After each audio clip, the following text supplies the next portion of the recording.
And we're back. Welcome back to the Awakening Philosophy podcast channel stream. We're in the Meno again today.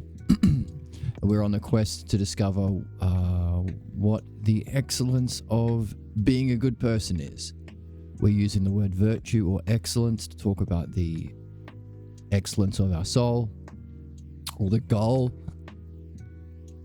the virtue, the excellence, the goodness, the goal of being a human being. But we could also call it being a good person. How do we become a good person? How do we become the best kind of person? That's the question that we are exploring in the Meno. Now we're at an interesting turning point in the text where angry Anytos comes in. Who is this? He's not angry yet. Let's make sure I don't get ahead of this. Anonymous Anytos. Currently, we don't know what his deal is, but apparently there are balloons. Hooray. So we're at a part of the text where Anytos has entered. Hasn't said anything yet. But right before he comes in, so this would mark a section of the text, a new section of the text. Right before he comes in, we have Socrates coming to a conclusion about virtue. That is, it can't be innate, because then those of us who are the good people, the excellent people, the virtuous people, we'd be able to recognize those babies, those weird bebes, who have virtue innately, and we would put them in a castle and lock them away from the world, because these are the sorts of people we need to run our world. Be in positions of authority so that they can create the conditions for all of us to be better. It doesn't happen. We don't have a baby tower, a good baby tower for all the good babies. So it can't be innate. But also, that leads us to the conclusion that I guess virtue is something that is learned. So we're using the word learned instead of taught, because it's something if it's something knowable and learnable, then it's something we remember ourselves. So that raises another good question. What if that's what learning is? What does it mean to be a good teacher? Thumbs up. If learning is something you do yourself to recover your memory or remember, what would a good teacher do?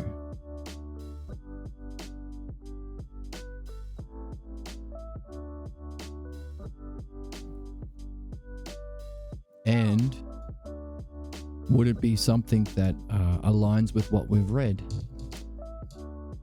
The art of the dialectician, asking the sorts of questions that follow steps of reasoning that the learner can wonder about, can think about, can puzzle about, that leads them to recalling or remembering what their soul knows, what the immortal part of their soul knows, they've just forgotten. If that's what learning is, would this selectively, skillfully, artfully asking questions to stimulate this self-reflection to awaken our memory, would that be true teaching? Would that be what a good teacher does? If so, that original idea of virtue being punishing your enemies, out the door. Because as we've just concluded, no actually good person would want to inflict violence. The people who do that are not teachers, are not knowers, are not good people. People who inflict violence are not good people. Why? Because, as we're seeing, being a good person is to create the conditions for that sort of reflection, for that engaging in not debate or fights, but dialectic, following the artful and skillful use of questions to reflect for yourself that follow a model called the dialectic, a model or paradigm that allows you to understand for yourself. And it's this process that awakens our nous, or our recovery of our memory of what is eternally true. Because our soul, as we read, is eternal as well, and has had this experience of being that we recall, provided we go through this kind of learning process. Now, if virtue is one of those things that are learnable, that are rememberable, one of the knowable things, then we can conclude that virtue isn't innate. We got no baby towers, but is learnable. So we can learn virtue. We can become good people. Unless Socrates then reflects and goes, hang on a second, if there is such a subject, how to learn to be a good person, then there'd be teachers of it, and there'd be students.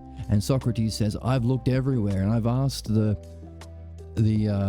best kinds of people who are more experienced in this kind of higher reality, and none of them are learning what it means to be a good person, or teaching how to be a good person, or virtue. So how can this be a learnable subject if there ain't any teachers and there ain't any students, says Socrates. Therefore, perhaps it's not only not innate, but it's also not learnable. Then how do we get it? How do we become better people? What are we here for if not to learn and develop? Virtue or excellence is simply the word given to the goal of that development. How do we get there? If it's not a knowable experience. But interestingly enough, if we remember earlier in the text, parts of virtue, like courage and justice, these are rememberable, these are knowable. So what are we talking about here? This isn't a separate class of existence called virtue or excellence that is good because it has to be good. It's virtue, it's the most good, has to be good, but it's not knowable. Whereas in the same level of reality, there is the good that's knowable. Well, hang on a second. We've already said the good that's knowable contains justice and courage, and these are parts of virtue. Then it wouldn't make sense that virtue is a being that is good, that is not knowable. So maybe virtue isn't alongside the knowable goods, the selfers, self-good, self-justice. Maybe it's not alongside it, but it is of a higher dimension. Well, what's beyond being? What's beyond mind itself? What's beyond reality itself? What's beyond ousia? And what's it called when we get there? Is it remembering, like nous and knowledge and all those other things we just mentioned in that little list? These are all remembered as nous, or pure apprehension of reality, mind knowing itself. Well, if that's remembering, what name do we give to the rediscovering of that which is higher and more causal? The whole which has being as merely its parts? What's that called? And how do we get it? And who do I have to send my $9.95 to? Because that is a necessary condition for being good.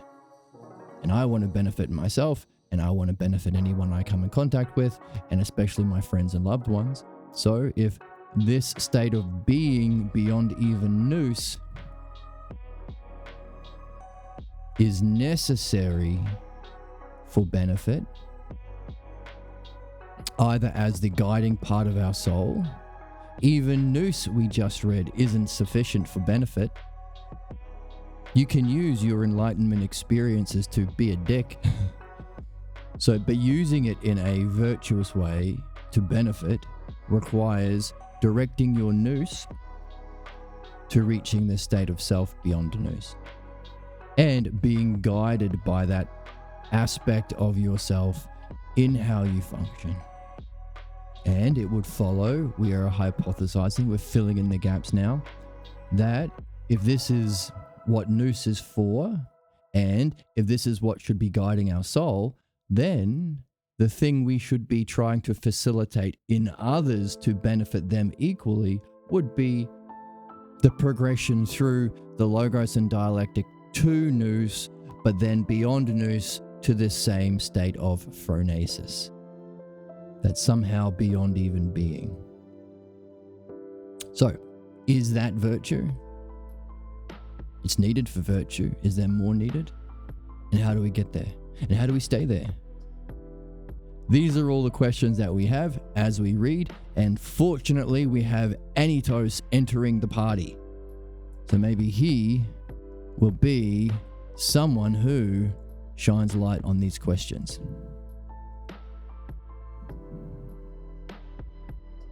Let's jump in. I hope you have your coffee with you. Oh, look, I have my coffee.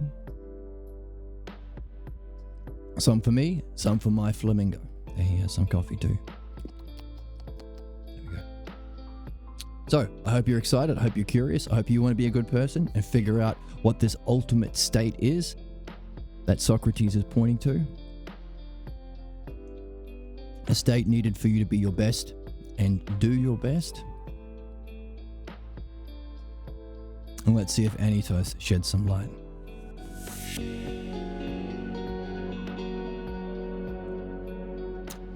Okay, here we are.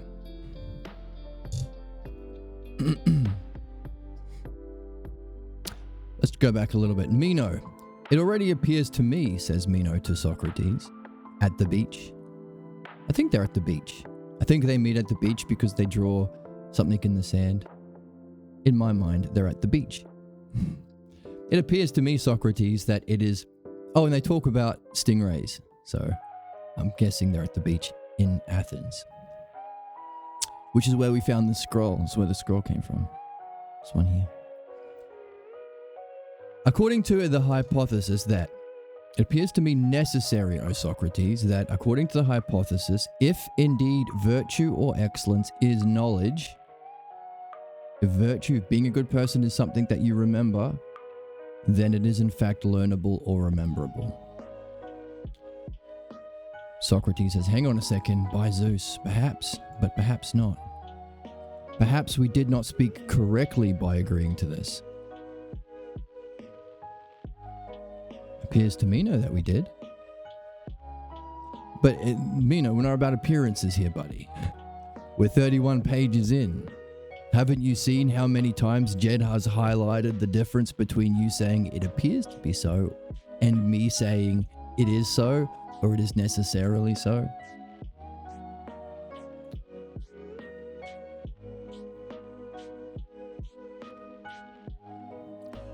So we're not only interested in appearances, but whether it's true, and not just true now in the present time, but true for all time to come. We are hunting for a truth that will always be true. If you find yourself in a different dimension, if you find yourself on a different planet, if you find yourself on the same planet in a different time period or a different reincarnation, these are the sorts of things that will be true in all cases. These aren't about appearances, which can change based on your species or how you were born or the period through the evolution of the species you're born into. No. These are truths that are always going to be true. That's what we're looking for, says Socrates. And I ask you, the watcher, the listener, my fellow adventurer. I'm looking for someone to share in an adventure. What difference would that make? What difference does it make to learn things that are eternally true compared to other things on offer to learn about in the world that are based on appearances? What would that mean to your soul? What would that mean to your time on this planet? Would it be worth learning those things? Could Should these be the things we take with us? Something to wonder about. So it has to be true for not just now, but in the future, if there is going to be anything sound or healthy about self. The word self means it. If there's going to be anything sound about the conclusion that we're talking about, but it also means about the self. If we're on a hunt to reach a state of self beyond even pure being, we better make sure that this is reached and understood in a way where we can keep it forever. Isn't that why we do things? You go to college under the assumption that after you finish and complete your work there, you will be happier. Generally speaking, overall, your level of happiness and ability and skill and self-mastery will be improved permanently. Well, that's what we're after. But when we say permanent, we mean it. What now then, says Meno? What are you seeing that makes self disagreeable and makes you distrust that virtue ain't knowledge? I'll tell you. Why do you think virtue might not be knowledge, Socrates? What are you seeing that I don't see? I'll tell you, says Soc. I'll tell you. On the one hand, I do not withdraw that it is correctly stated that if it is indeed knowledge, it is learnable. I'm not saying that it ain't true. If it's knowledge, it's learnable, and by learnable, we mean rememberable, and by remembering, we mean we awaken the part of our soul that is provably immortal and remembers these sorts of things. That's the goal of learning. But I'm not saying that ain't true. Consider whether it is reasonable to you that I appear to distrust that it is not knowledge. Okay, weird language. We've got to clean this up a little bit because it's in ancient Greek. Consider whether it is reasonable to you that I think maybe it's not knowledge. Remember, Sock saying if it is knowledge, rememberable, but what if it ain't? Tell me this, if it is the case, not only of virtue, but everything else that is teachable,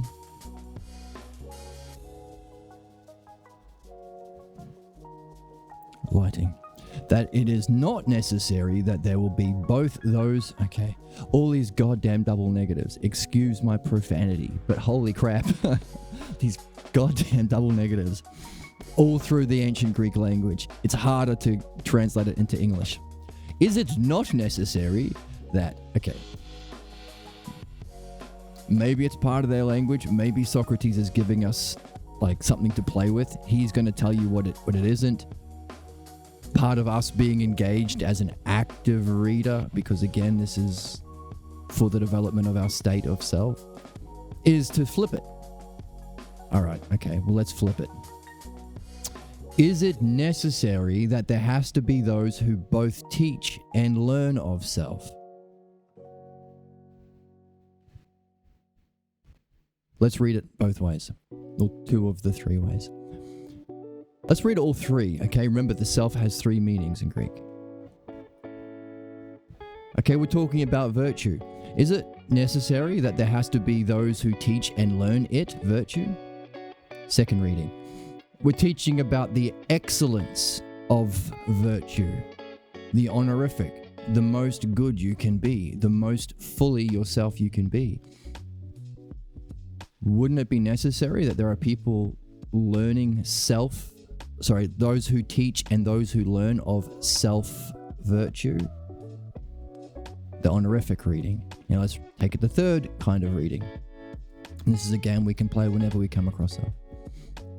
By the way, we're talking about true virtue being beyond being, but something that can stay both now in the present and into the future, tied to our way of self-being. A recognition or remembering of self beyond even the remembering of pure knowledge. The self, the capital S self, the most immediate and most profound object, the highest idea of God, your most immediate, that which is always experiencing whatever it is you're experiencing, including the experience of knowledge, learning, and remembering. That self, the highest. Wouldn't there be people trying to learn about what the true self is? And wouldn't there be people who teach the true nature of self? And Socrates says, I've looked everywhere and I ain't found them. And I can make a similar claim. I have looked for those who teach the true nature of the self and those who learn about the true nature of the self, and I looked everywhere. I found such a person. There was one very similar to Socrates, added to the tradition of Socrates, and it's his book we read every second day on the channel. Other than that guy, and he passed away last year. So one of the reasons we have this channel is to, facilitate, to make accessible the learning about ourselves. Because as Socrates says, there ain't a lot of people teaching about how to know the self. Why? Will you tell me? Ask your friend. Ask the cashier at the supermarket if you can still afford groceries. God damn. Do they have a self? Do they know what it is? What percentage of people do you think will say, oh yeah, I know what I am. I've lived with myself long enough. So what does that mean? Do they know the self? Well, if there are one of you wonderful, beautiful people who watch and support and wonder along with this channel, then maybe. But if they're not one of you awesome people, they don't know the self, but they think they do. Just like Meno wasn't even wondering about his self, but he thinks he knows self-virtue. He knows the truth about virtue. He didn't. Notice Socrates, this whole conversation has been saying, hey, don't you want to learn about virtue first before you ask me whether or not it can be taught? Learn virtue, son, says Socrates to Meno. Doesn't want to. Doesn't like being told he doesn't know and being stung, confused, puzzled like a stingray. Doesn't like that he can't give big speeches. Doesn't like not knowing, which is the first stage in learning. So, with 3 possible ways of reading the word self.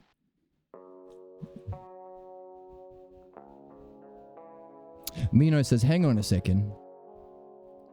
Let's keep reading. But isn't the opposite the case? Aren't there no one learning or teaching how to truly understand and be and show yourself as the self? For we would likely infer correctly by inferring that self is not teachable, of which there are no teachers nor learners.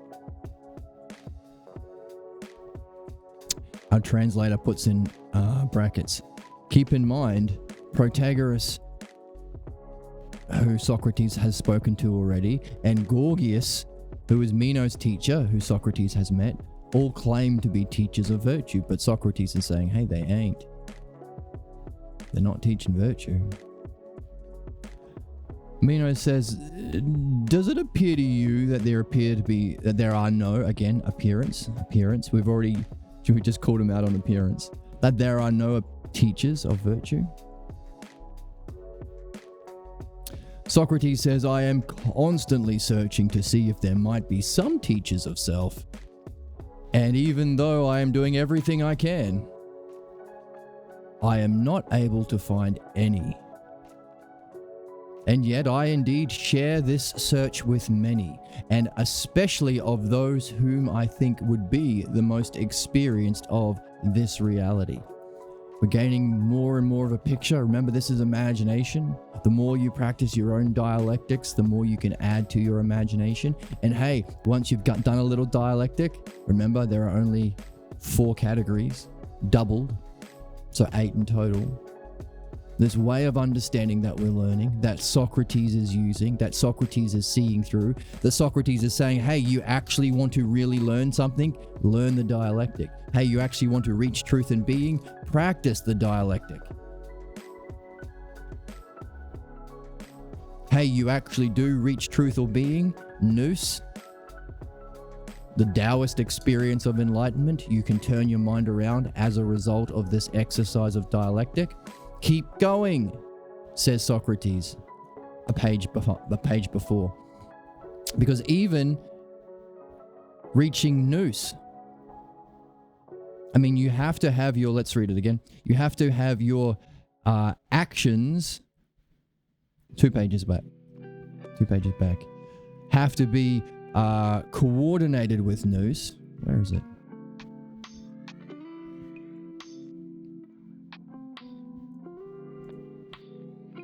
Yes, you have to be with Nous, or where is the word here? It's coordinated with Nous. Can you see coordinate? Here we go. Coordinated with Nous. Let's highlight that so we can see it. So hey, you do reach this experience of knowing the truth of reality, or Nous. Neat. But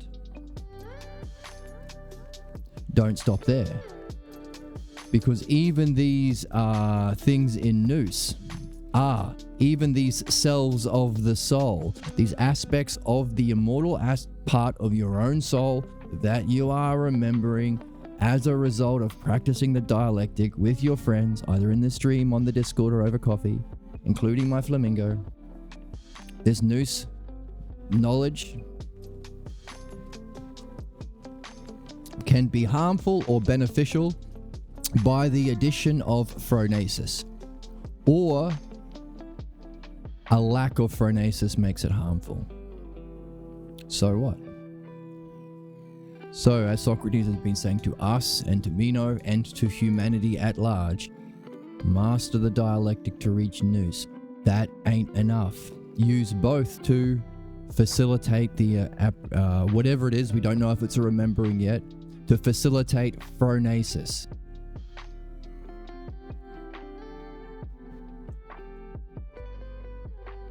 By the way, those familiar with Parmenides, and we're going to get into the Parmenides breaks down these levels of development, or level of cognitive functions, or psychic things that we have as human beings, psychic faculties we have. The hypotheses of Parmenides ranks them as levels of development, so we can better understand this movement, from ignorance of Meno, the ignorance of ourselves, to actual being a good person, the height of virtue or excellence. So there are, just to recap, there are 8 hypotheses of Parmenides, and there's the first which stands above, that's the self. But what we're talking about here, the dialectic that allows us to apprehend the logos, use the logos to benefit, reflect, read the text. You're not reading the text if you are not pulling out the key terms and yourself demonstrating it, practicing the dialectic. That's real reading. It's not, otherwise how are you going to change your state of being? You can't be passive if it's to change yourself. So the logos is the third, you could say. Nous is the second, you could say. And beyond it, the phronesis that we seek ultimately, you could recognize as the first hypothesis of the 9 different hypotheses Parmenides gave Socrates when Socrates was young, about, I think still a teenager, just learning to become a philosopher. Socrates meets this guy Parmenides, who is someone with a mastery of philosophy, a mastery of the logos. And Parmenides outlines Socrates' problem. Hey, you want to reach these states of being? Great. You got to know the dialectic. Otherwise, you won't reach it. Practice the dialectic. Socrates says, can you give me an example? Dialectic seems complicated. Can you give me a dialectic on the self? Sneaky little hobbitses. Sneaky. Because if it was a dialectic on beauty or justice or courage, then we could do a dialectic on that aspect of being, the second hypothesis. But here's our model. Easy way of looking at it. We have our physical world of becoming that we are born into. We see with our physical senses. It's always changing. It's where we get our image thinking, our dumb opinions, and our dumb beliefs. Right? But then I say right as though it's true. It is true, but I don't like when people say right and then keep going. Anyway, that is right.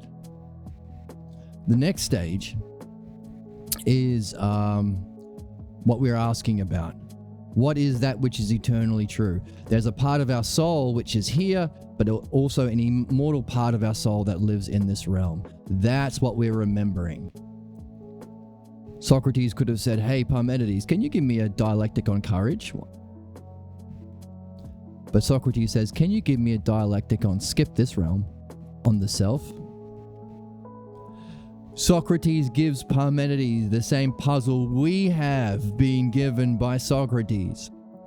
As Parmenides passed on to Socrates, so too is Socrates passing on to you. Wow. You are part of the spiritual tradition of the West, the golden age of Western spiritual and intellectual culture.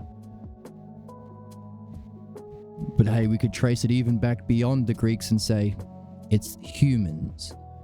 It's the perennial or the parent philosophy. Back before it was the way it's taught now, to keep people imprisoned in this ignorance. Kant's opinions, the beliefs of Hegel, the images of Trump and Hitler. This is what we think philosophy is. It ain't, says Socrates, to us. We are rediscovering our tradition.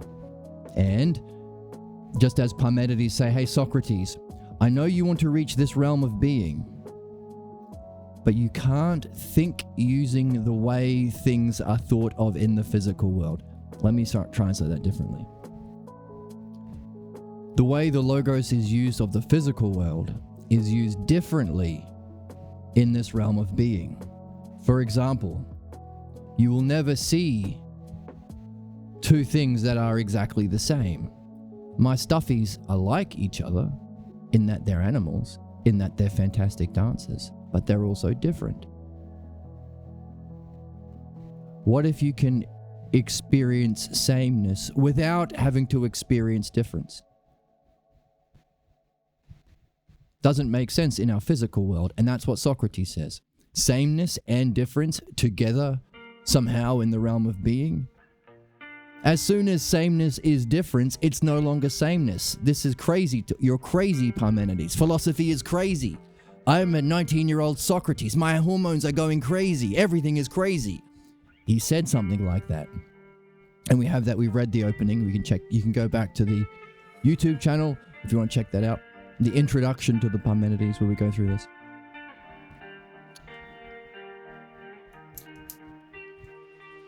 Parmenides says, learn the dialectic. And then Socrates says, how can you give me an example? He doesn't pick this, he picks this realm. Can you do a dialectic on that? Parmenides does. That's the first hypothesis. But the person he's talking to, not Socrates, Aristoteles, wanted to know what are all the other possible ways of viewing reality.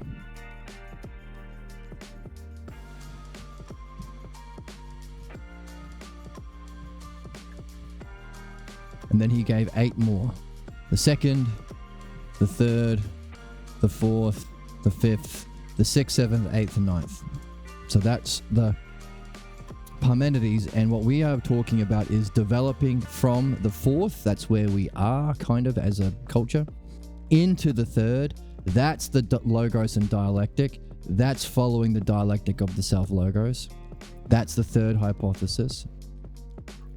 The ultimate experience of this, that's the second. And the movement of the second to the first, that's the first hypothesis. Not the movement. There's no movement in the Parmenides. But the description of the first hypothesis self is this one here, and that's our problem.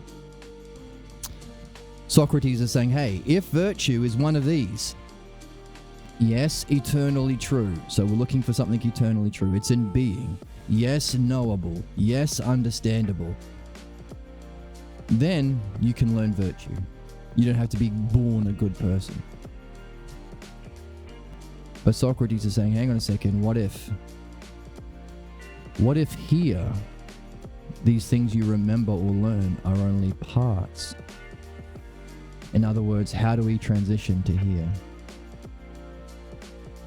A state of self beyond any experience, including the experience of learning or remembering truth.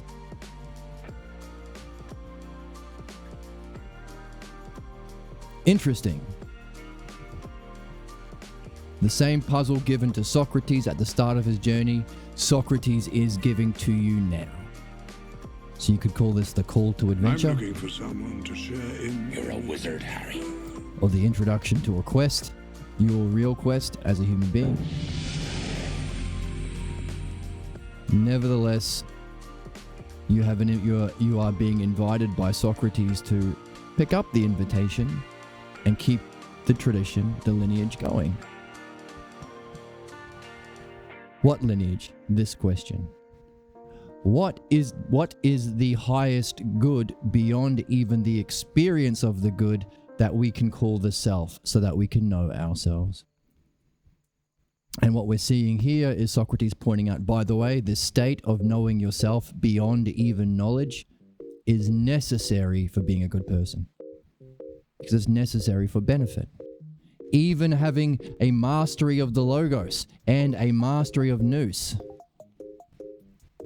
can be used to harm if it's not guided by and in service of reaching and being the one self in a certain state we call phronesis, which also might be tied to aporia. Aporia is also being described as being stung, puzzled, unable to talk, drowning at sea, but in a state of wonder and curiosity. And Socrates says, hey, if I have made you that way, don't be mad. Because I am in that state far more than you all the time. So if we're looking for a state to be in at all times, Socrates has mentioned the state of being puzzled or in a state of wonder. Not having the answers, but being at a loss. So how does this wonder and emptiness state relate to our question about reaching the oneself, and how does it relate to the state of phronesis? Lots of very, very important questions, and let's see if Anytos shines any light on them.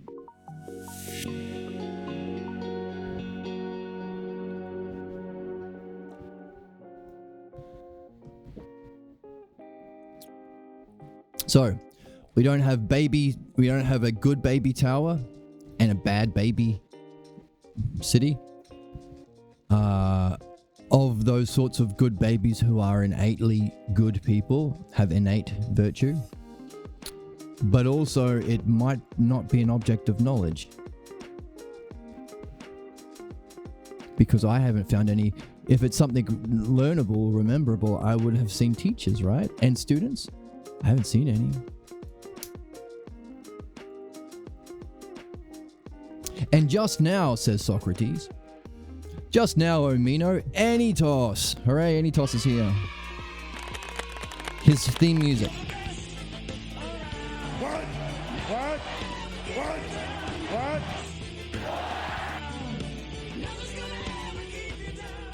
I don't want to eat a monkey.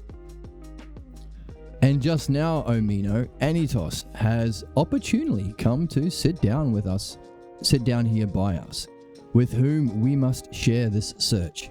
He says, I'm looking for someone to share in an adventure. That's what he says.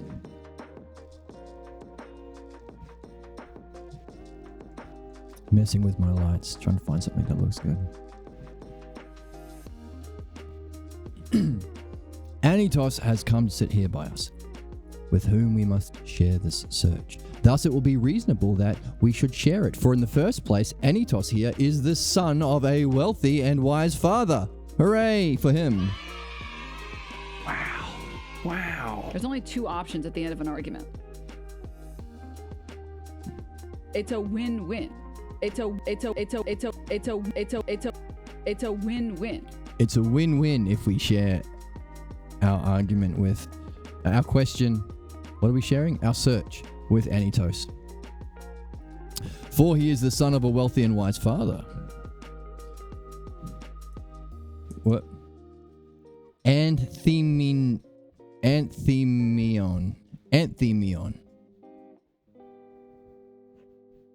It's the minion that sings anthems. Anthem minion. That's his father, who did not become wealthy by accident or spontaneously, nor from a gift, just as Asmenius the Theban. All right, Asmenius the Theban is a Nepo baby. Hey, but not Anytos' father, Anthemion. But Ismenius the Theban, having only recently acquired the fortune of Polycrates. I don't know the significance of these names, but I'm sure there is one. Anytos, Anthemion, Ismenius, Polycrates. The fact that Ismenius is a Theban, I am guessing, hypothesizing that they each have a certain significance that could probably be seen within the whole of the text. I don't know it. If you know it, please share with us in the chat or in the comment section. Okay. Since he acquired the fortune of Polycrates, since he acquired it by the wisdom and management of self, the thing that all rich people claim today, Elon or Bezos or Bill Gates will say, I am better because I am a naturally born better self, and I was able to acquire by wisdom and manage myself, meaning I should be a billionaire and you should all suffer and die. Screw you, I hope I get to enjoy your suffering, says all of the billionaires, which is weird that they have all the money considering they like human suffering for some reason. Seems like it's the people who want to stop human suffering that should be given all the money in a system like capitalism where money equals power and political power, and you get to make the decisions on what problems to solve and how to solve them. Almost as if we all need to read this book. Secondly, in respect to his other qualities, other than being a self-made, pull yourself up by your bootstraps rich person, he is a citizen who is reported to be neither arrogant. Okay, he's a citizen. That has a significance. Citizen of Athens. Nor pretentious. He's not overbearing. But he is a well-ordered, enabled man. So throwing out some real glaze on Anytos' father. In the third place, okay, so he is he acquired his money by the wisdom and management of self, apparently.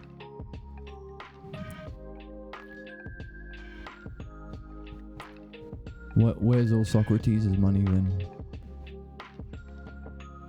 I'm guessing there will be other causes, because Socrates probably is more well organized and more wise, but has less money. Interesting system they were living in. The third place, he raised Anytos well. Okay, he's raising Anytos well. Well, we will see about that by how he reacts to our friend Socrates. And educated him.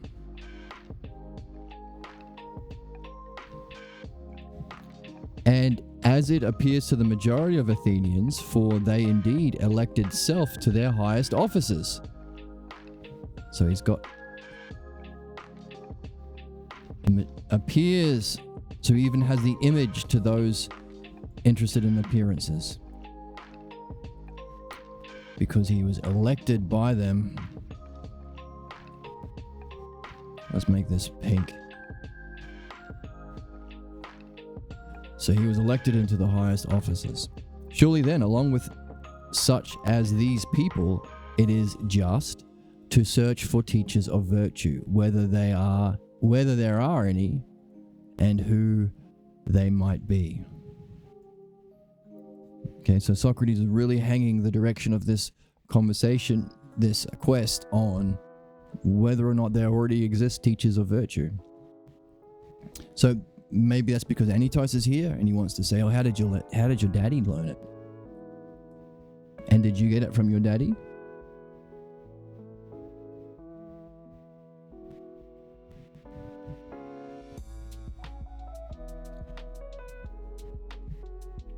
Therefore, O Anytos, you must share in our search with me and your guest friend here, Meno.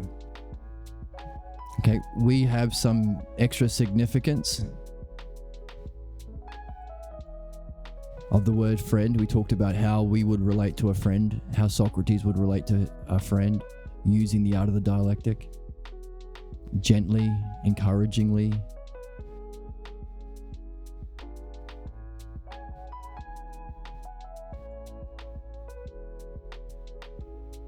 Let's remind ourselves.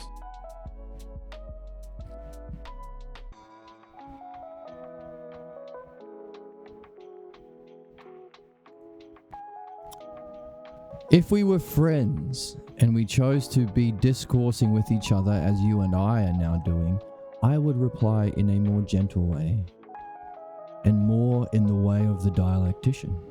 Thus, the more dialectical way is not only to answer the truth, but to equally to proceed by means of those premises which one who is questioning acknowledges they know. It's what we've been talking about with come to a conclusion by asking a question. That conclusion then rolls on. We proceed. Now that we've seen this, let's proceed. Now that we've seen virtue has to be goodness, let's proceed. What follows? Oh, then it would function goodly. If you're not functioning in the most good way, which we call benefit, then it wouldn't be the highest excellence. So therefore, virtue into good, into benefit. By the way, if benefit is uncoordinated with nous, is it going to be harmful? Yes. So now we're rolling on. That's what we're seeing. By the way, is nous enough? Or does it have to be directed towards and guided by phronesis? So this together, step-by-step reasoning through question and answers, open, curious, wondering, this is a friendly and gentle way that is also able to reach the truth. So all this is tied to our image of friendship.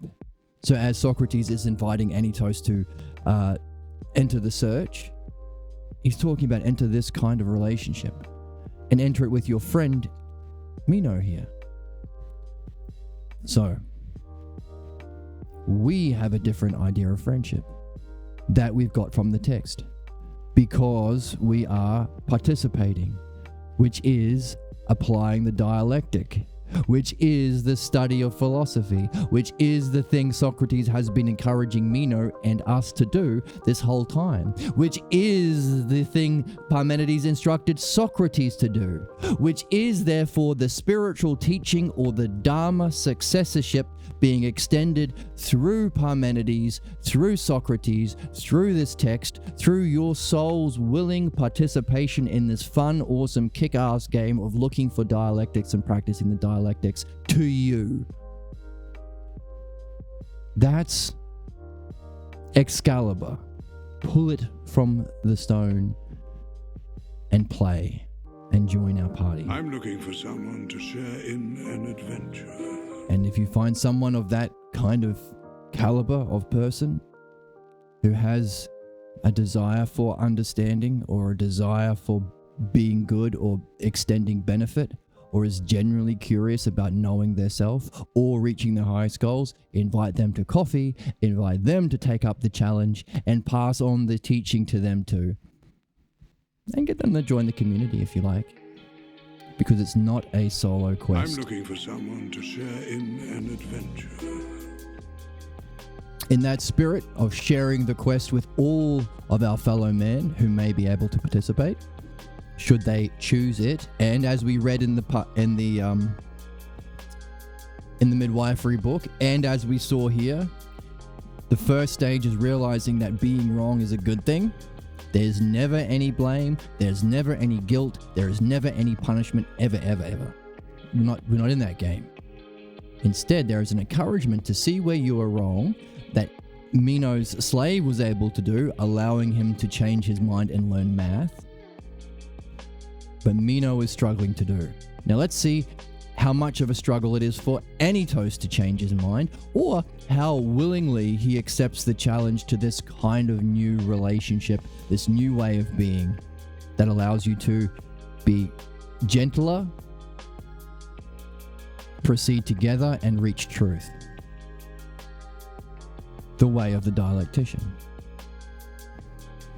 And let's see if Anytos' reaction highlights anything of your own as a watcher or listener or reader to this text, to this podcast. Do any of Anytos' reactions remind you of your own? Or maybe bring to light or amplify a reaction that might not have been strong, but might have been there, so that you can better understand them? And benefit from Anytos' reaction, or by being like him, or if it's a bad reaction, can we avoid the mistakes he made? So, Anytos, you want to play? You want to be friends? Want to have a coffee?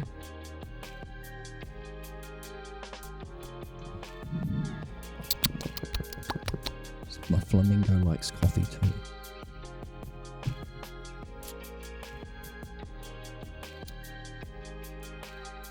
Share in our search, Anytos. With your friend here. Who may the teachers be of this reality? There's our question. Consider it in this way. If we wish that Meno here to become a good doctor, okay, so where are we now?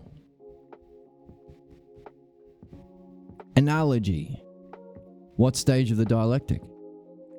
Maybe this is division? Are we dividing it up into examples?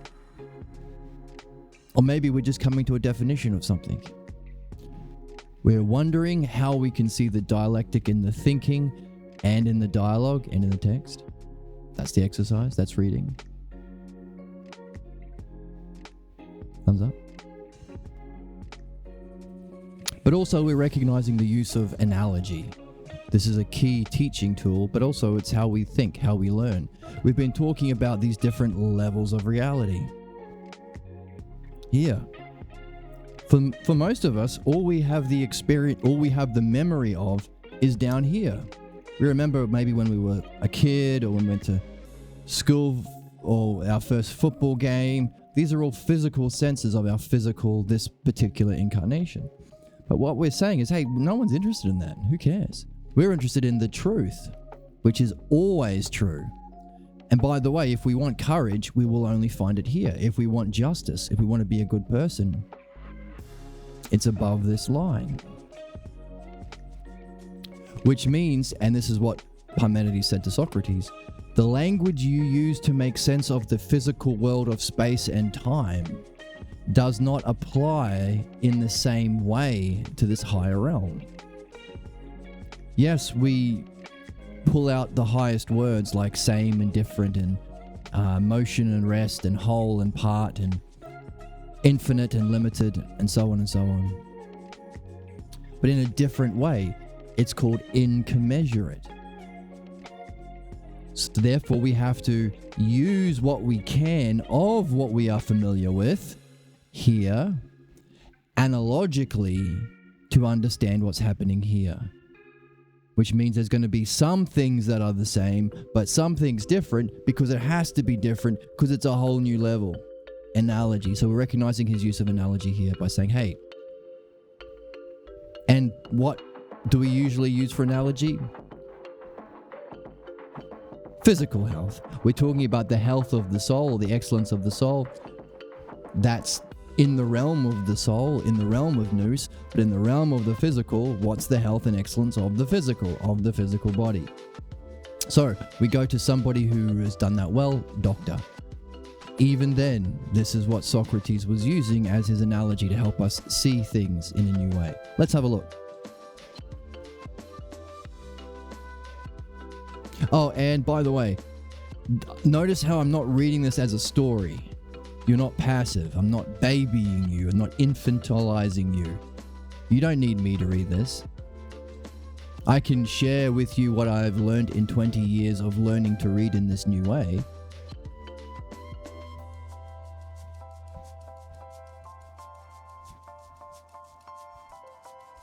But you're not passive. I'm not force feeding you. I'm not like a baby bird, like a mother bird vomiting into your mouth.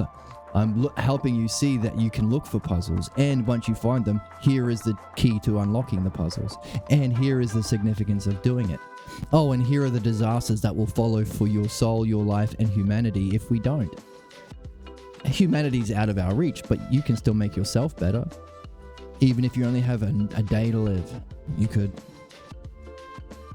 improve your understanding of this. Improve your art of the logos. Or discover the self, which is the goal of this whole thing. So, who are the teachers of this reality that is needed for virtue? By the way, if Meno here, if big word in philosophy, if were to become a good doctor, notice the word good. So there's our sameness, right? A good soul, virtue, versus a good doctor. Now, there's going to be difference, but that's the same thing.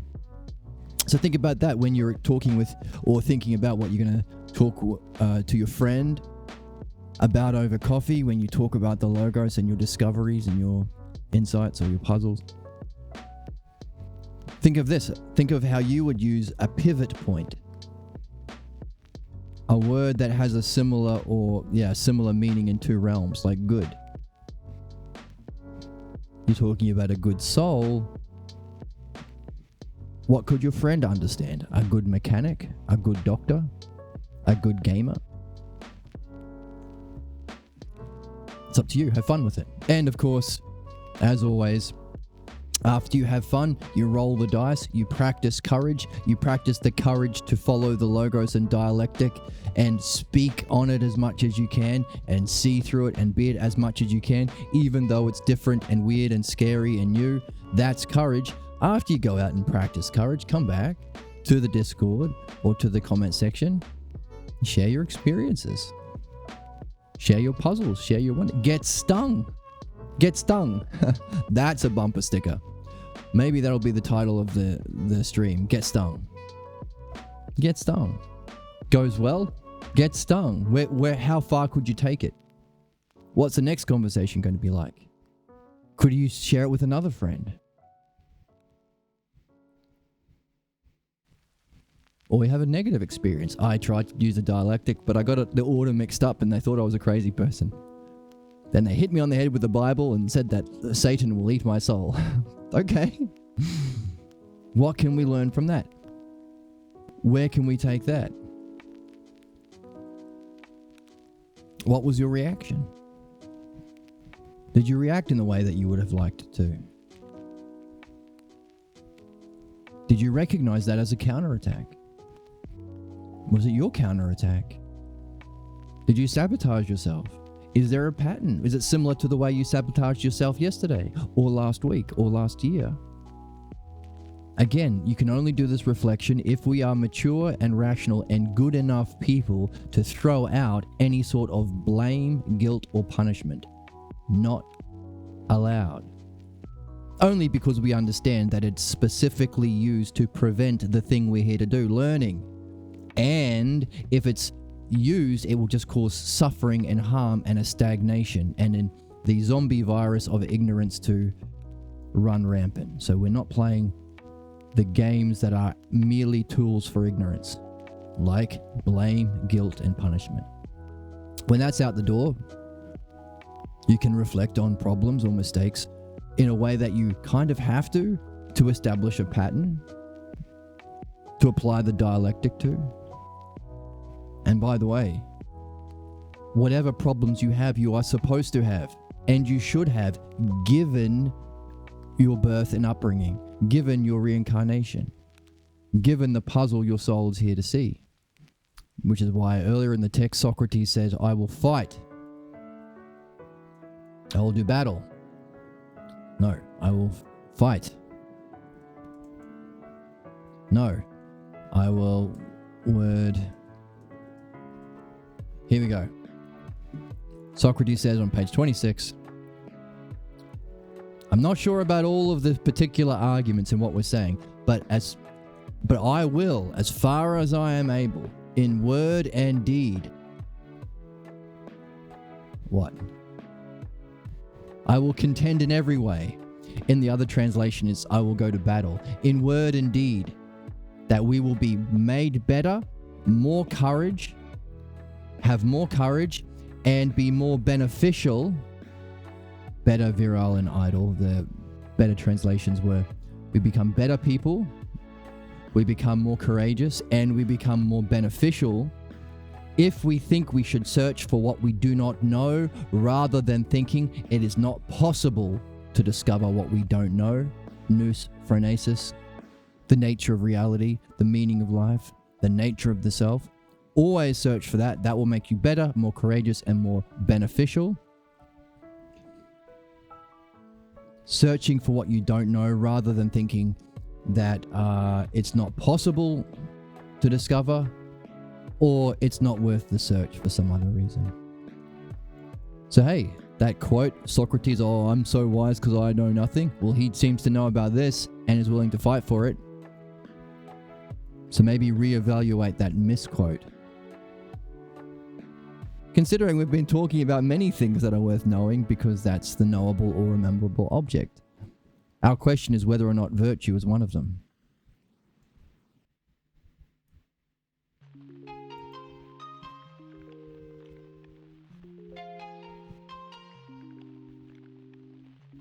So there you are, practicing that courage in word and deed, becoming better, becoming more courageous, becoming more beneficial, becoming more virtuous, and from what the text is saying, becoming more like the good daemon. Oh, and guiding your soul towards the state of good phronesis. Uphron. Which is a puzzle. What the heck is good phronesis? What is phronesis? That's our goal, really. It is the goal. For virtue. Necessary for benefit. And which means searching for that which you don't know. And Socrates is willing to go to battle in word and deed, that we should always hunt for that. Search for that which we don't know.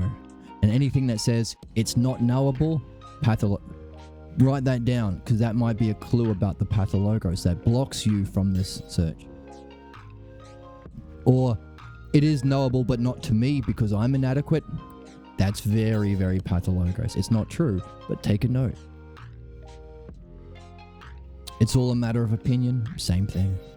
These are all things that will cut down your adventure. I'm looking for someone to share. You're a wizard, Harry.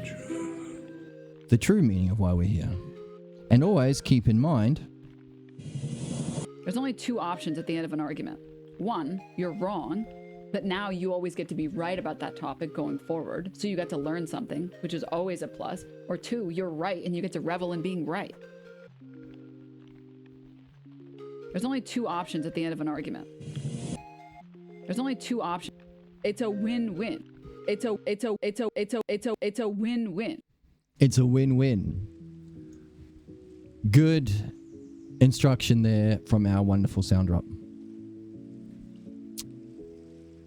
All right, so Meno wants to become a good doctor. To which teachers should we send him? Should we send his self? Oh, 3 levels of meaning. You can unpack that. Just pointing to the fact the word altos is here. You know how to play.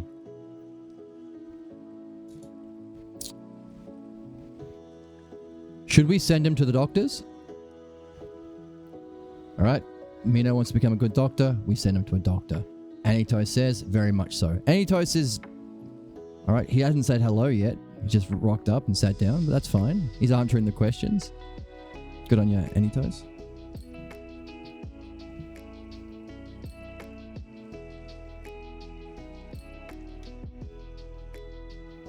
And what if we wanted him to become a good shoemaker? Would we not send him to the shoemakers? Also, if Meno wanted to become a very good Formula 1 race car driver, he might also go to the shoemakers.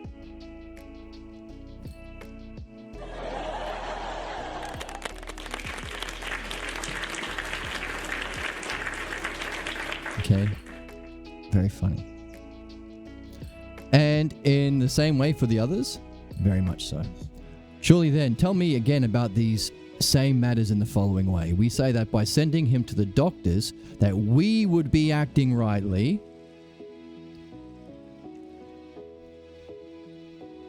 since we wish him to become a doctor. Oh, already a clue. Can you see it?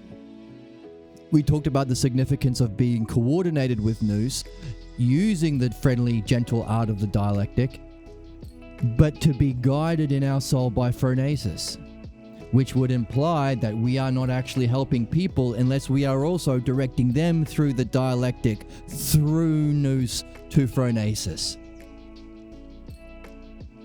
So we would be acting rightly since we wish him to become a phronesis, since we wish him to become a good, not doctor, but a good person. But whenever we say this, do we mean the following? That we would be of sound mind? Okay, sound mind. I have no idea what that means. Let's unpack the Greek. We have SO as our prefix. We have FRON, which means phronesis.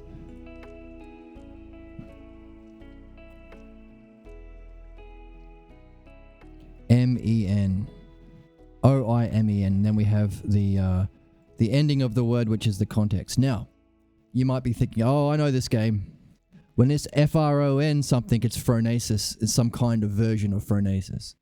And we've also seen we've got phronesis, and we can put in a prefix, a little thing at the beginning of the word of FRON. We could put the word aphron. Remember? Seen that before.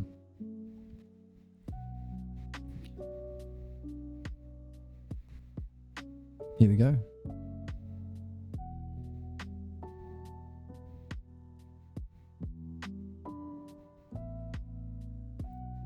Here is FPHRON, and here is the A.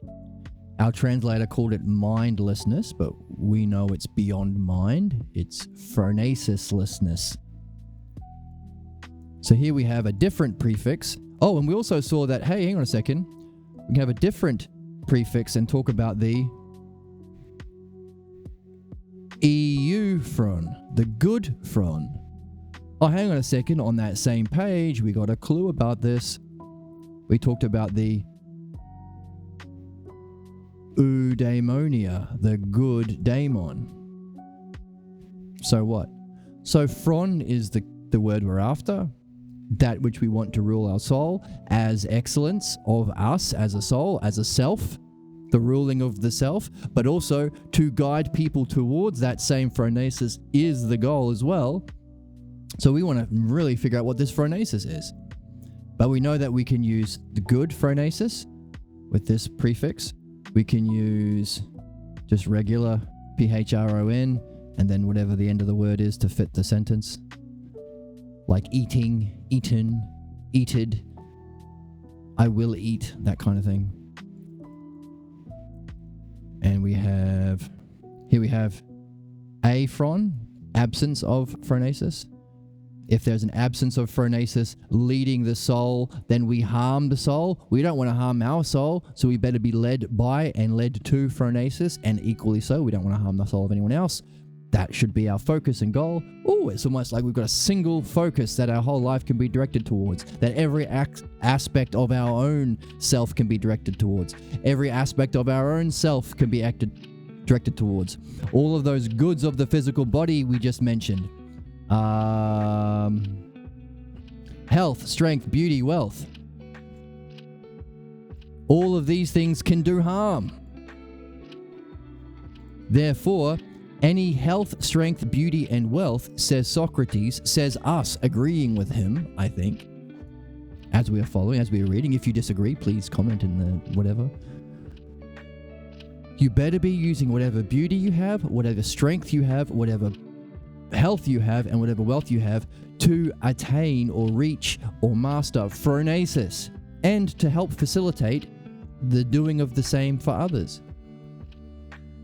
Because these are the positive qualities that aren't positive, can be positive, or can sometimes do harm, depending on whether it's the correct use, which is to be guided to phronesis. So, any positive, potentially positive qualities of the physical in that realm of being, in the realm of becoming the physical realm, down here, this one here. Every potentially positive characteristic of the soul. Quickness in learning. Oh, by the way, see an EU. So this is probably good learning. LA, yep. So that's MATHIAN. Good learning. Remember, math thesis. If you are learning at school, you might have to do a thesis on a math project, mathesis.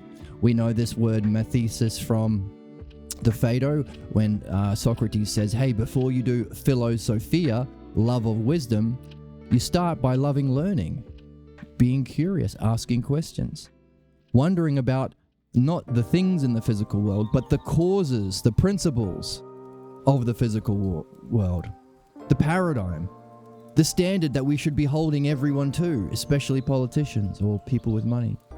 What's that? What's the truth? What's the paradigm of truth we should be using to guide our soul and insist guide the soul of humanity? These sorts of questions is learning. Actually answering the questions is philosophy. So philomathesis leads into a discovery. Hang on a second. If there is a paradigm, it has to exist eternally for all of us to be able to use it to manage our soul, and for every political party to use it. So there's only really one political party. Or maybe all the political parties are just different in that how much they can see and understand and utilize the paradigm of truth, which we call the logos and the dialectic. So that's how come we can recognize mathesis, and also the word learning is there, so it gave us a hint. But also there's the EU, which means good. So, good qualities of the soul, good learning or quickness in learning is how it's used. Memory, good learning and good memory. Magnificence, remember, do not suffer from the myth of the average. If you come across someone like Socrates, who has the ability to go beyond their family ignorance, to go beyond their cultural ignorance, to go beyond their cultural beliefs, to go beyond all of the normal ways of learning, which is just looking at physical things and becoming a cog in a machine of oppression for the tyrants in charge.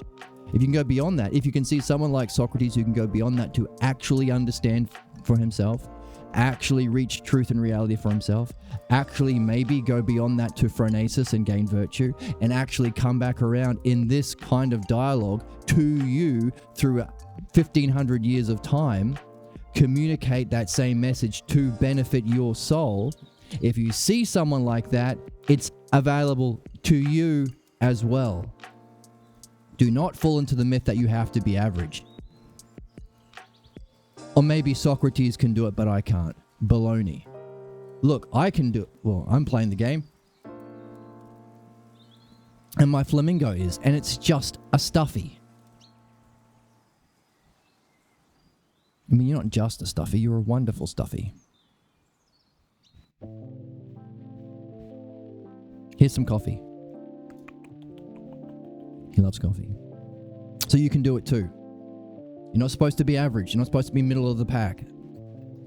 Because why? Because if 99% of the pack are all doing vice or harm, you want to be doing average amount of harm, or do you want to be doing good? So, magnificence, seeking excellence, seeking greatness, trying to be the best person you can be, even if everyone else is calling you names. Who cares? We live in the age of internet. We recognize that people who call each other names are probably just projecting their own anger and hatred of their own puzzles that they have yet to reflect on. Haters are gonna hate, we say. So,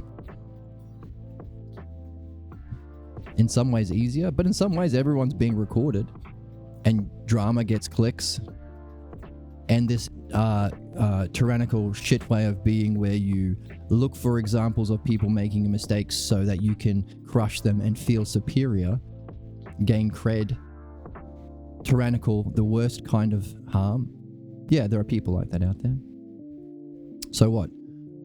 So, these qualities of quickness in learning, good memory, seeking those excellence, these are all parts of the soul that we can embrace, along with these virtues, sound-mindedness, justice, courage. They at times do harm and at other times benefit. For example, if courage is not based on phronesis, then it's not really courage, but a kind of rashness or overconfidence or audacity. Or is it not true that without nous, they are harmed? And if they act with intellect, they're benefited. So, be it potentially positive qualities that can be beneficial of the body, health, strength, beauty, wealth, or quickness in learning, memory, sound-mindedness, keeping your cool, justice, courage. They are also not necessarily virtue unless, of course, you use it, which has to be coordinated with nous, but led by that which is beyond nous. That's phronesis. And here we have the aphronesis, which means if our soul is guided without phronesis, everything that we do will end in the opposite way. But if our soul is guided by phronesis, everything we attempt or endure will end in us being a good daemon, connecting with the good daemon, being like the good daemon, which would be the highest form of excellence. So, in one sense, we can relax. Socrates, whatever you do, whatever you attempt or endure, so long as it's guided by phronesis, it's going to end okay. It's going to end well for you. What? How can Socrates see that? How does he know that? How can he just say that? Of all these quotes of Socrates, I am so wise because I know nothing. What about this? This is one hell of a thing to know. Two things.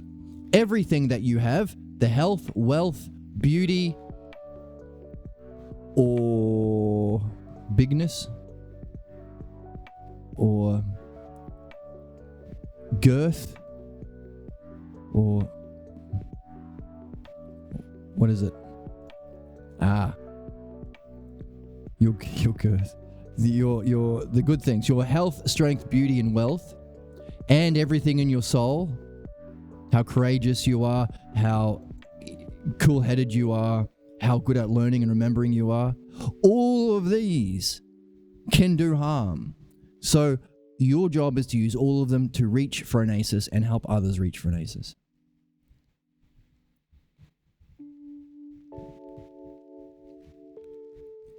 Number two, if you do that, then anything your soul endures or attempts, if it's guided by phronesis, will end in you becoming your highest kind of happiness, an immortal kind of happiness, the happiness of the daemon that is able to communicate from the self through the self logos, a providence to all things. The daemon, the good daemon, not the caca daemon, the voice of our pathologos that we address, understand, and remove in midwifery, but the good daemon. So, Socrates doesn't know anything. What about that? Knowing that you can chill, you can relax, you will reach your highest good, so long as everything that you attempt or go through is to reach phronesis or guided by phronesis if you've already got it. Number 1, it can unify your soul. All of the qualities at any dimension is used for the single goal of reaching phronesis. Number 2, you can relax. You don't have to know the future if Socrates is saying this. Yeah. Single-minded focus of the soul. By the way, that single-minded focus of the soul is needed for the virtues. Temperance, keeping your cool, is not just keeping your cool in the ups and downs, it's having every part of your soul directed towards the singular function. The virtue that we saw, justice, righteousness. Justice is doing your intended function at all times, if you're in public or private. So what's our intended function? I don't know, but that's one of the biggest questions given to us in the Republic when he outlines the 4 virtues. Here we have a possibility. A single activity that we can attempt or endure that will end in our highest state of goodness, eudaimonia. And that single activity seems to be phronesis.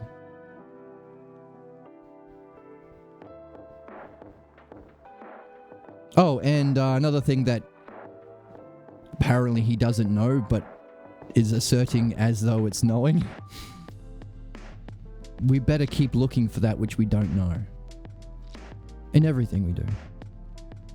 Oh, and also Socrates helps others by making them curious about their mistakes and wanting to learn, or stung by him being even more stung.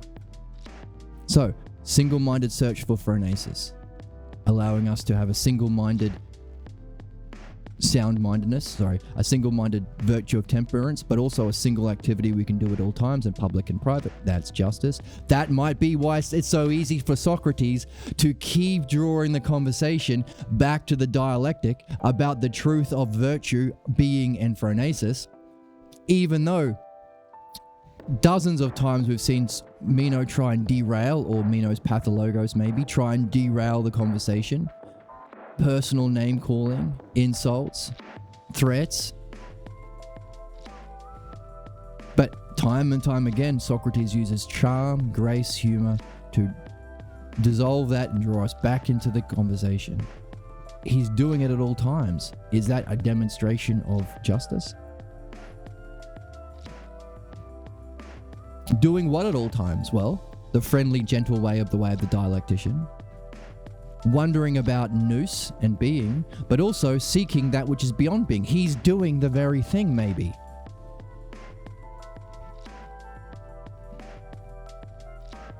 So, EU.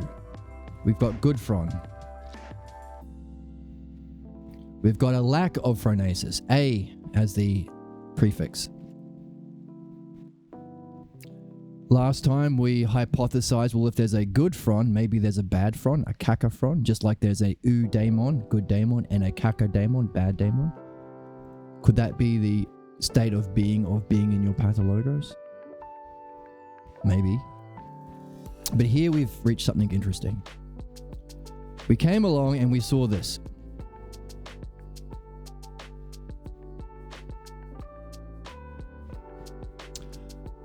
Those who are of sound mind, we say, oh, F-R-O-N, there's our phronesis, but also we have S-O. Is that a new prefix, like a-phron or u-phron or caca-phron?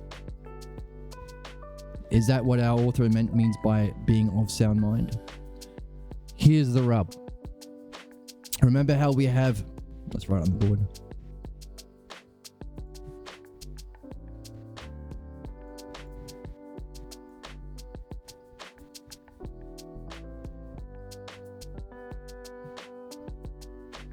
Actually, no, I won't go into it. I'll leave this as a puzzle for you.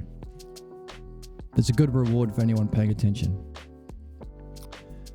This word SO as a prefix, SO here, means underneath or underlying. So something underlying phronesis? What the heck are you talking about? Let's go back to the 4 virtues. Remember, I'll write on the board anyway. What the hell? I'll give you a bit of a start. 4, well, let's zoom in. The 4 virtues of the Republic. Now, the first one is temperance.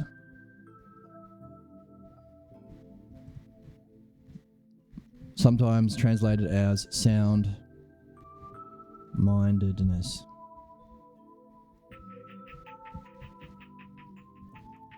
We also have, second one is courage. Sometimes our translator will use the word virility, which is a strange word to talk about courage. Then we have wisdom. Now let's actually put this in an order.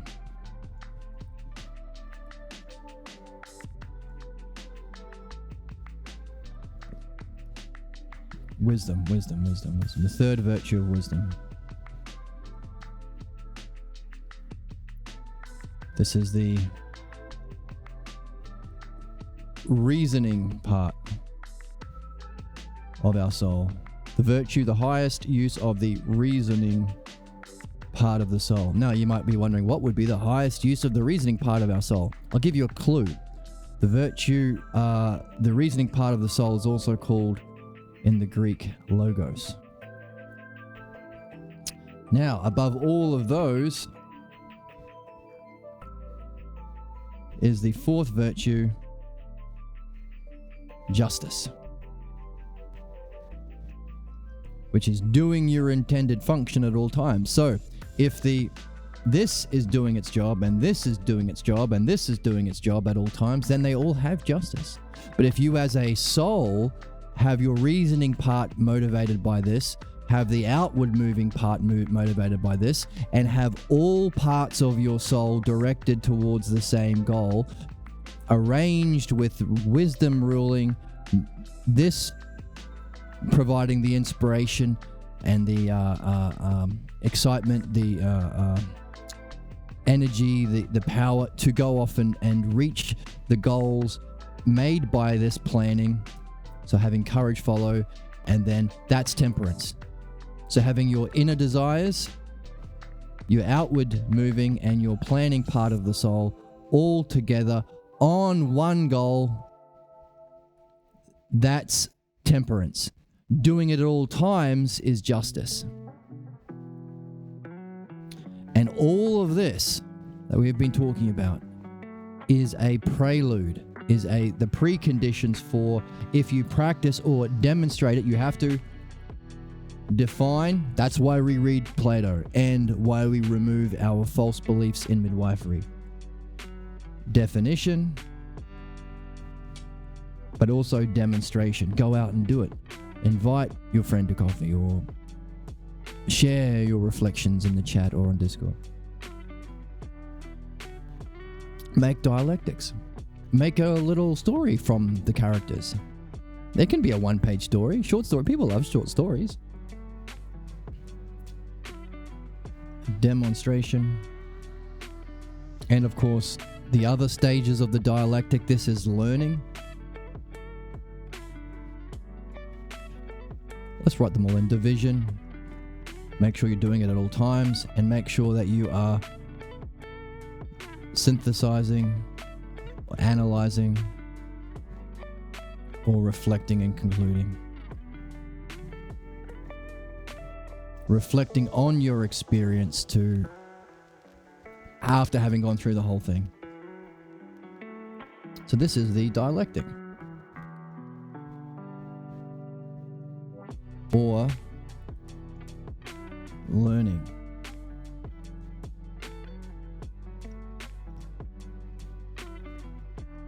Or remembering.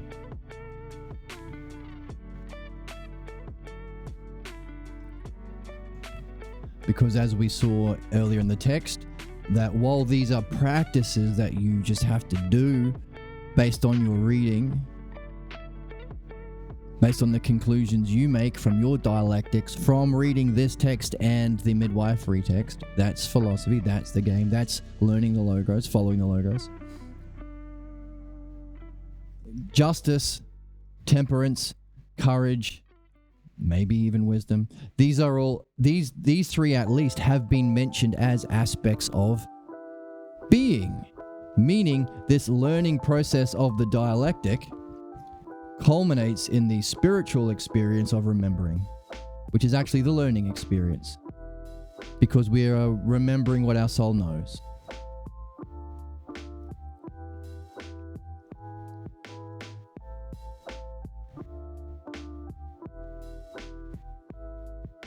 So these all can be, perhaps, again, this is a hypothesis, you better have a look for yourself and see it, can reach Nous, or pure being, or pure ousia, which is mind turning about upon itself. But all of this, as we just read, can be beneficial or harmful. All of this has to be in service of including your nous, all of this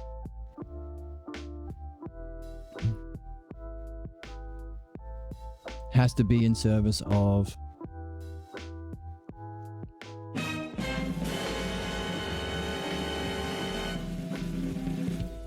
phronesis, the fifth virtue,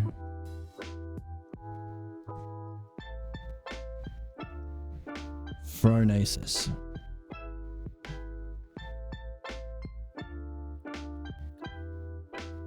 Which is also described in the Phaedo as a state of being of self.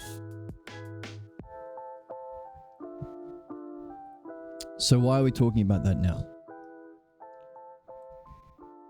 Well, we have been looking for this phronesis here. We saw sometimes it's phron, sometimes it's aphron,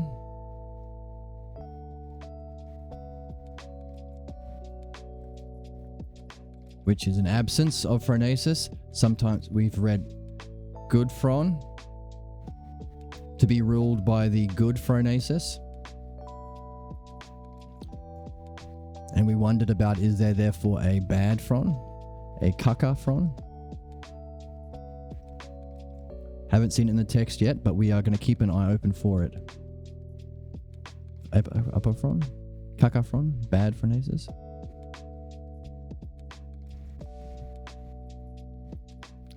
But now we saw this so phron.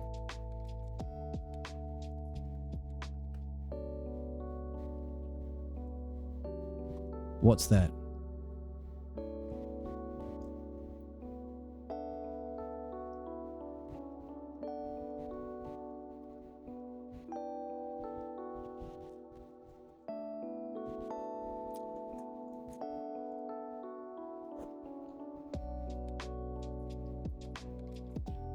SO, that's an S, that's an O. The W looks like one that looks like a W is an O.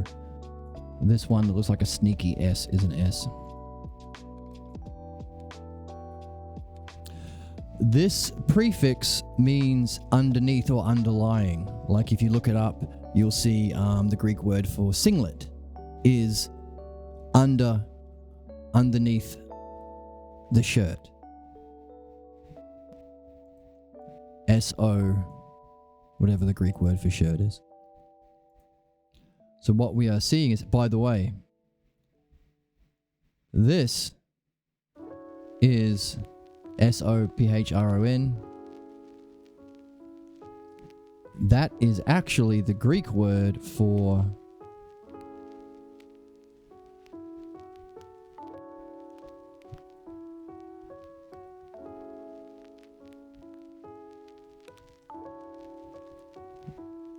not the ideals of the body, but one of the ideals of the soul. Here. Sound-mindedness. Notice S-O-P-H-R-O,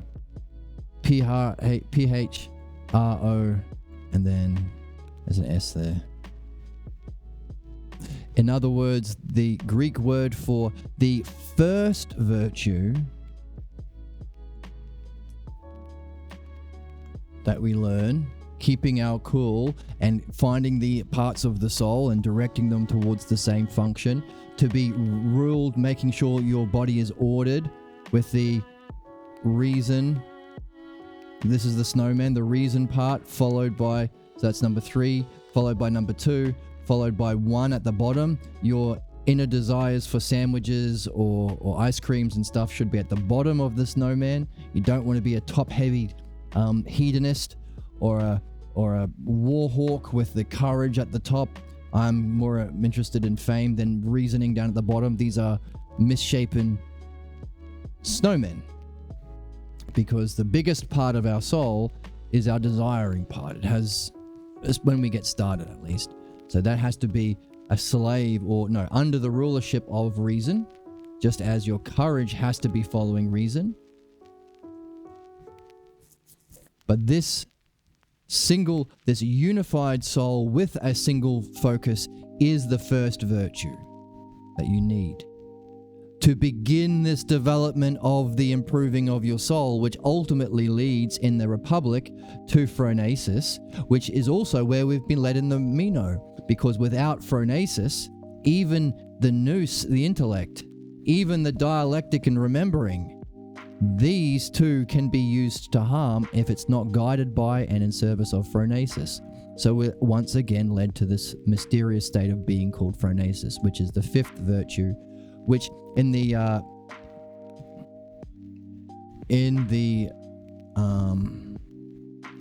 Phaedo, it's depicted as the gold coin. The other virtues are traded in for. That's interesting. So this is the Phaedo. Just these are like little, from the reading we've already done on this channel, little clues that can help us unpack and understand this one. Because we're headed to the same conclusion as well. What the heck is this? But this whole process begins with the very first, keeping your cool. Can you keep your cool? Are you the sort of person to fly off the handles, to get triggered? Or can you keep your cool? By the way, as you keep your cool, are you pursuing many different things? Are you a scatterbrain? Squirrel, squirrel, squirrel. Oh, if you are, you're going to be manipulated by jerks at the top of the capitalist pyramid. Woke, trans, brown person, woman. That's scatterbrain. That's stupid. That allows you to act stupid if you're manipulated in that way. But if you're keeping your cool while having a single focus, a single activity, which we've seen. Remember, health, beauty, wealth, and the other one? Health, wealth, beauty, and strength are to be used for phronesis. The parts of your soul, courage, quickness of learning, seeking greatness, and temperance are to be used in service of that same gold coin, that same phronesis. But it starts here. In other words, if you can't keep your soul unified, if you can't keep your cool, you're never even going to start on this journey. Keep your cool. Breathe from your belly. Helps you to... So this is a Taoist idea. So looking back at our snowman over here, notice that this top part of the snowman is the ruling virtue of wisdom. To follow the logos in everything you do is wisdom. And of course, the more you can experience the logos directly in the Nous, then the logos has been from the texts and this reflection and with your friends. But then once you have the experience of Nous, you actually see logos itself. It's one of the aspects of being, so it upgrades. Nevertheless, it should be coordinated. That's why we say even Nous should be, your actions should be coordinated to Nous. We just read that. Meaning, if you have an experience of wisdom itself, logos itself, beauty itself, justice itself, use that as your model, because it's the ultimate model of truth. In fact, it is the model of the model. It's the paradigm of the paradigm. It's the paradigm. It's the highest expression of the logos in being.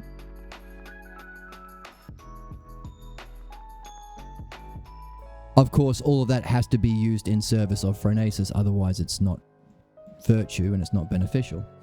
So, to have the smallest part of your soul, the ruling part, on top of the pyramid ruling the snowman. To have your heart, so you could represent this by a head. Now, of course, it's reason, it's not physically a head or a physical brain. That's silly because obviously our soul is eternal and immortal. That's what we've been talking about. But we can represent it with our head, just like we can represent the next part of the snowman of a well-ordered soul as courage. Hold on to the logos in pleasure and pains in whatever you do. And of course, making sure your desires aren't pulling you to chase cookies or too many women's or fame or any of those sort of desires. That's your belly. So we give it a belly button. The well-ordered soul. Now there's a Taoist, I think, tradition which actually talks about the parts of the body. They have their equivalent of this. So to keep a cool-headed mind, to keep sound-mindedness or temperance, they talk about breathing from the hara, from the deepest part of your belly at all times. Helps you keep your cool. Think about it. If you're upset or scared or frightened, you breathe short, shallow breath from your chest. Which is why the worst people who want to manipulate the race under capitalism are all fearmongers. The immigrants. Not wealth inequality in the system of capitalism. Everyone else is bad. Breathing shallowly. But if you have breathing deeply, you have a stance. It's harder to be pushed over. You can think clearer. You can stay focused on your goal, not be manipulated by bullies, whether they be political bullies or the media arm of the propaganda network is trying to scare you to think irrationally, or some joker at a pub. You can think clearer and stay, I don't want to fight you, that's not my goal. And I can keep my cool and keep focus on my goal, my single motivation, my activity, because I'm breathing low, I've got my balance. That's hara breathing or thumos breathing. So I'm stepping outside of the Platonic tradition to borrow from Taoist tradition because they are aligned in this way. It's a metaphor, but it's also a physical thing you can practice. Just like in your heart always seek truth would be the equivalent in Taoism. And the Taoist equivalent to the virtue of wisdom is always look for patterns. So we're always looking for the patterns of the logos. We're looking to discover the logos, to follow the logos, to share in the logos, which means we're not really doing this reading. The more we share in the logos, the more we can let go, like a ripe fruit dropping from the tree, because we realize it is all self, and the differences we experience are all reflections of the logos of self, that we can ride that wave. We can get in the surf and surf the waves of the logos. So long as we're not doing anything other than looking for patterns. The dialectic gives us clues to help look for patterns, but that's the pattern seeking Taoist, which is this symbol here, Taoist equivalent of wisdom. Look for patterns in your head, seek truth in your heart, and breathe deeply from your belly. So that's a good thing you can practice if you want. I do. But also a good take on, a good perspective, a good way of looking at what we're learning here. But nevertheless, at the beginning of this whole process to the ultimate fulfillment of yourself, your highest excellence, the thing which is why it's, by the way, this single-minded goal with all of the parts of the body, parts of the soul, organized in the right hierarchy, under the right rulership or leadership. We've been talking about rulership and leadership. Who's ruling the conversation? Is it Meno? Is it Socrates? But the right rulership with the right single-minded goal means you can do it at all times. You can be ordered in this way at all times. You can hold on to the logos at all times in pleasure and pleasure and pain.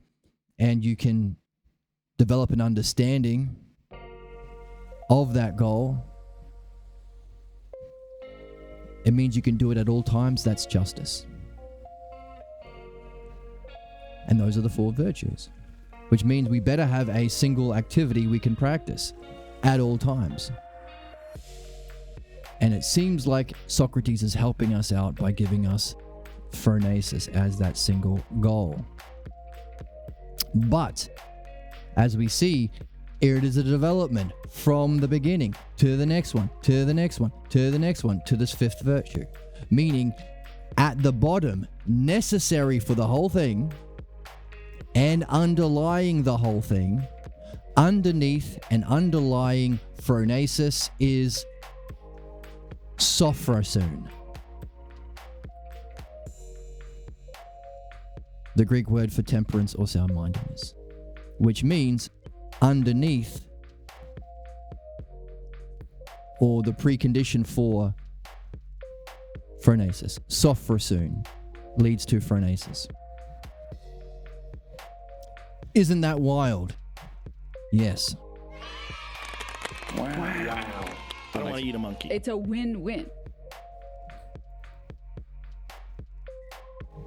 So that's interesting. The word sophrosyne maybe has clues to where even the first virtue is heading, phronesis.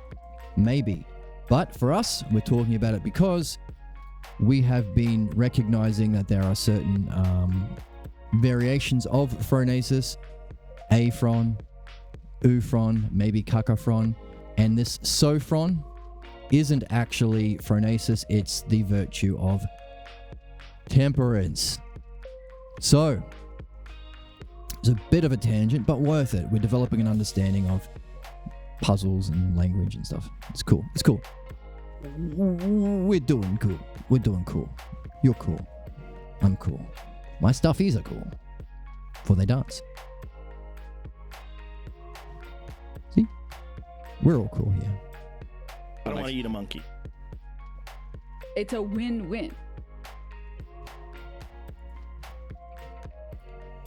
So, we would be of sound mind. So we would be functioning with sophrosyne, or the virtue of temperance, by sending self to those who lay claim to profess the art, rather than those who do not. Does that fit? Single-minded goal to direct our attentions and activities towards being phronesis.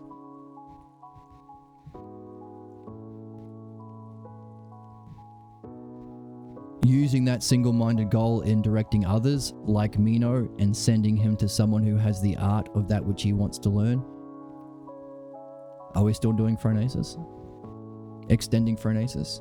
Guiding him? I'm not sure. So, are we of sound mind, or having an underlying condition of our soul that can give rise to ultimately phronesis if we send Meno to those who have the art of a doctor rather than those who do not. And to those who exact a fee for this self, oh, the art is the self. There is an art of medicine that exists as a self. Interesting.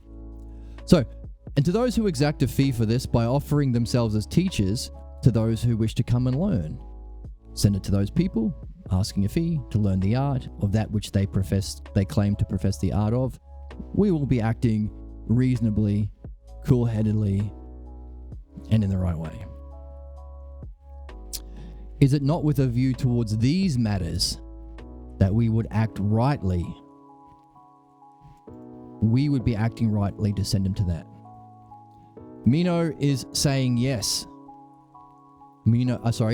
Anitos. Anitos is saying yes.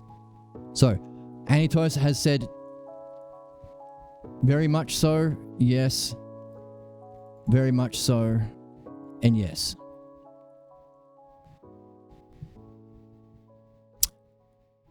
Not really giving us much, but Socrates is. So, let's call it there.